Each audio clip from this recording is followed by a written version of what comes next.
Kontennya gabut aja, kayak joget, terus kadang jalan-jalan.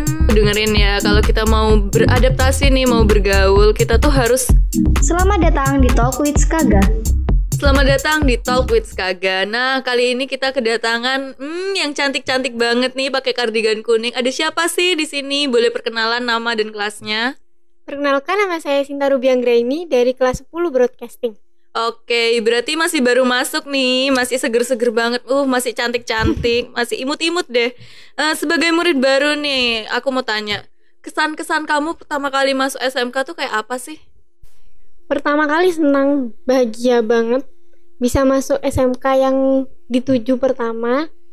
Terus alhamdulillahnya juga lingkungannya bagus, sesuai sama ekspektasi. Wah, sesuai ekspektasi banget. Wah, berarti masuk SMK nih berat ya, lumayan lah. Lumayan. Banyak banget saingannya. Nah, kenapa harus masuk SMK? Apa sih motivasi kamu kenapa kamu masuk SMK? Kan biasanya nih ada yang masuk SMK buat pelarian nih, gak bisa IPS, gak bisa IPA, gak ngindarin matematika, gak bisa hitungan, kayak gitu kan. Kalau kamu nih, kenapa harus SMK dan kenapa harus SMK 3?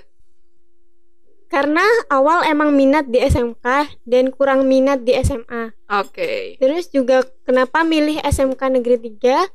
Karena lingkungan pergaulan yang bagus. Wah, nih buat teman-teman nih dengerin ya, di SMK 3 tuh, wah, bagus banget pokoknya.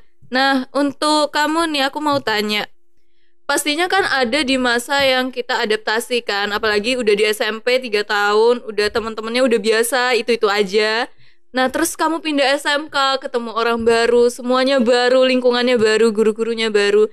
Gimana sih tips dan cara adaptasi dari kamu sendiri? Tips pertama untuk adaptasi itu percaya diri. Nah, bagus banget. Percaya diri, terus gampang berbaur, harus ramah untuk biar cepat mengenal teman-teman baru.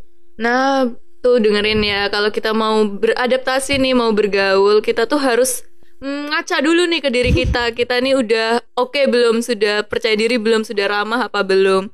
Nah, aku juga mau tanya nih, waduh banyak tanya nih ya akunya. Kamu di sini ikut ekstra apa sih? Ekstra teater.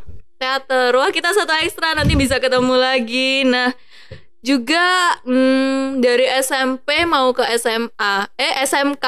Nah, itu pasti ada di masa kita sekolah daring nih. Di masa-masa sekolah daring itu kamu ngapain aja sih di rumah? Pastinya banyak jam-jam gabut, pelajaran cuma sampai jam berapa sih? Udah selesai? Sudah gitu. Udah. Diisi waktu luang dengan berjualan online, terus sama bermain TikTok. Wah, bermain TikTok nih, topiknya menarik nih kawan-kawan. Bermain TikTok, kayaknya lagi booming banget nih TikTok. Semuanya dari status WA sampai di IG pun itu isinya cuplikan TikTok kan ya. Kamu TikToknya apa sih username-nya? Sinta Ruby, SHNTAA_Ruby. Nah, bisa di follow tuh yang punya TikTok, bisa diikuti TikToknya. Boleh tahu nih followersnya berapa? 10,9 ribu. Wah, seleb TikTok nih. Nah, selama di TikTok pelajaran apa sih yang bisa kamu dapat? Pergaulan, terus tentang berjualan online. Gitu ya. Nih, kecil-kecil masih baru masuk sudah bisa ngalahin kita yang sudah tuir-tuir nih, yang sudah bau-bau mendekati lulus. Nah, kayak begitu. Nah, kalau selama berjualan online nih, apa sih kendala kamu? Kendala berjualan online itu susah buat antar barang karena di masa pandemi ini harus banyak diem di rumah. Terus kadang ada masalah dengan customer. Nah, kalau tadi sudah membahas tentang masalah kamu selama berjualan online. Kalau di TikTok nih, pastinya kan setiap kegiatan ada masalahnya nih. Ada. Kalau di TikTok nih, apa sih kayak yang bikin kamu tuh terhalang selama bikin konten? Kadang masalah HP sih. HP yang panas, terus kuota, Ya, jaringan. bener banget. Apalagi sekarang ya musimnya musim kayak gini, jaringan sering turun ya kan. Nah, terus apalagi ya, kalau konten-konten gitu kamu biasanya bikin konten apa sih? Kontennya gabut aja, kayak joget, terus kadang jalan-jalan. Ada niatan pindah ke YouTube atau masih stay di TikTok aja nih? Pengen banget ke YouTube, tapi masih belum dapet ide sih mau gimana konsepnya. Oke. Mungkin itu alasan dia masuk di SMK juga untuk broadcasting kali ya, karena dia suka banget nih ngevlog, berbagi cerita dengan kawan-kawan online seperti itu kan. Seleb TikTok favoritmu siapa sih? Dinia. Dinia, wow. Apa sih yang bikin kamu tuh ngefans banget sama dia? Multi talent. Wah, multi talent. Jadi pengen kayak dia juga ya. Kalau boleh tahu, ada lagi nggak nih seleb TikTok favoritnya? Udah itu aja. Itu aja. Nah, tips sukses dari kamu nih kan sebagai yang masih muda, masih kelas 10, tapi followers TikToknya udah wah ribuan banget. Udah bisa jualan, punya penghasilan sendiri. Tipsnya apa sih? Percaya diri aja. Percaya Yakin diri. kalau kita itu bisa. Optimis. Jangan pernah pesimis. Jangan gampang nyerah juga. Semangat buat belajar di hal-hal baru. Wah, kayaknya memang adik kelas yang zaman sekarang nih, yang baru masuk, yang cantik-cantik, imut-imut banget nih, sudah pada berprestasi ya, nggak seperti kita-kita yang udah tuir-tuir bau lulus kayak gini. Nah, kamu itu belajar dari mana sih kayak gitu? Belajar sendiri aja. Wah, otodidak berarti ya. Meyakinkan diri, harus percaya diri. Karena percaya diri itu banyak manfaatnya. Kita bisa banyak mengenal teman, kita bisa dapat penghasilan dari percaya diri itu. Kalau misalkan ngomongin percaya diri, banyak orang yang itu insecure sama dirinya sendiri. Termasuk aku nih, hidung aku kurang mancung kebetulan karena ini make up ya kawan-kawan. Jadi terlihat seperti mancung sekali, padahal aslinya mancungnya ke belakang. Nah, seperti itu. Kalau aku sendiri ini kan kayak insecure gitu, wah hidung aku pesek kayak begini. Kalau dari kamu tuh, wah ini kan masih polos banget ya, masih wah cantik natural. Itu tips buat percaya diri tuh gimana sih? Tips ketemu orang bisa ngomong percaya diri tuh kayak apa sih? Harus percaya diri aja karena kita tuh pasti punya kelebihan dan kekurangannya masing-masing. Nah, berarti kita itu memperbaiki kekurangan dan tetap menonjolkan kelebihan kita seperti itu ya. Kalau ngomong percaya diri, pernah nggak sih kamu tuh ngerasa insecure?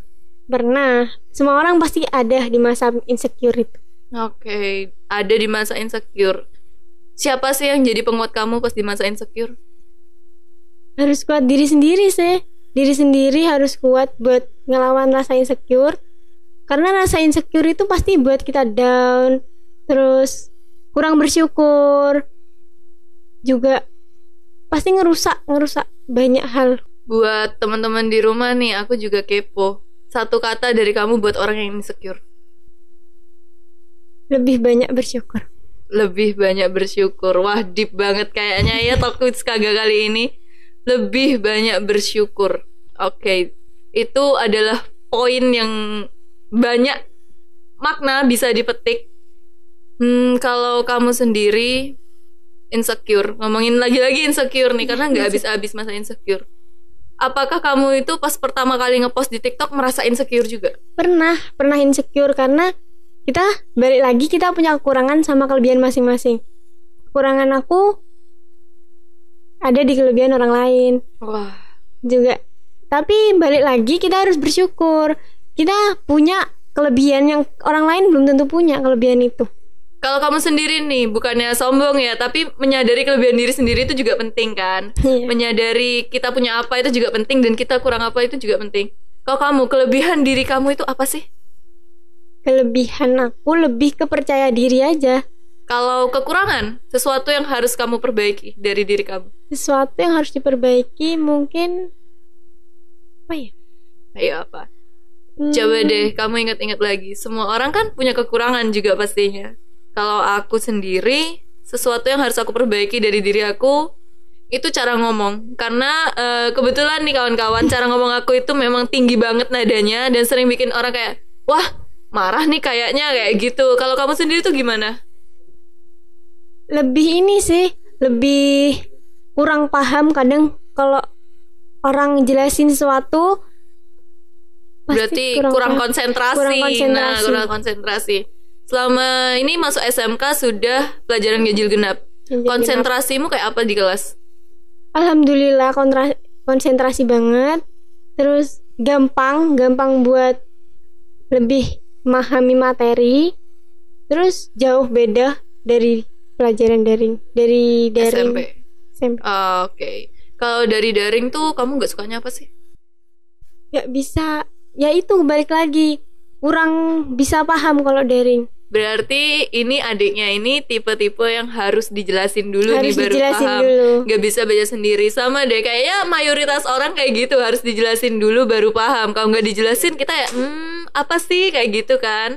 Nah, kalau kita tadi udah ngomongin masalah TikTok, insecure dan lain-lain. Kamu di rumah dapat dukungan dari siapa sih, bisa sampai sepercaya diri itu? Dari lingkungan mungkin, dari rumah, sekolah? Dari lingkungan pergaulan, dari teman-teman, juga dari keluarga.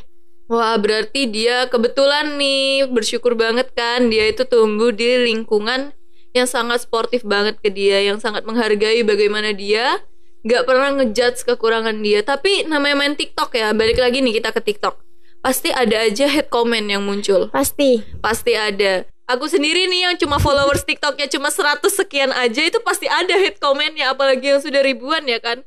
Cara kamu nanggepin hate comment di TikTok gimana? Biarin aja. Wah, biarin aja. Semua orang berhak beropini.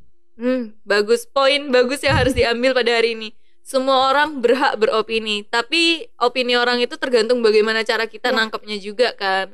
Kalau kita nangkepnya jadi motivasi, bisa maju. Nah, kalau kamu berarti tipe orang yang nganggepnya itu menjadi motivasi ya? Motivasi untuk memperbaiki diri. Wah, oke, kayaknya segitu aja deh Talk with Skaga hari ini. Banyak banget pelajaran yang bisa kita ambil dari si adik manis yang lucu ini, yang masih imut-imut. Aduh, masih kelas 10. Jadi kangen deh masa kelas 10, karena kelas 10 ku tuh daring semua. Oke kawan-kawan, segitu aja. Nah, jangan lupa nih tetap like, comment, and subscribe. Stay tune di Talk with Skaga berikutnya. Jangan lupa share juga ya.